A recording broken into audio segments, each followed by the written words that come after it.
जब लिखी अपना दर्द के कहानी त कलमियों भी रो देवेला। जब लिखी अपना दर्द के कहानी त कलमियों भी रो देवेला।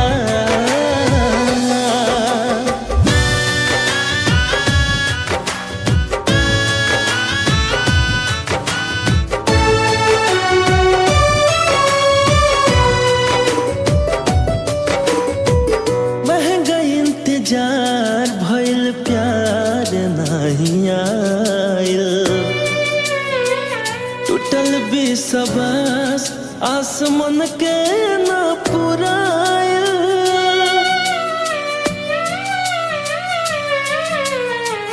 महंगा इंतजार भइल प्यार नहीं आइल, टूटल विश्वास आसमान के न पुराइल।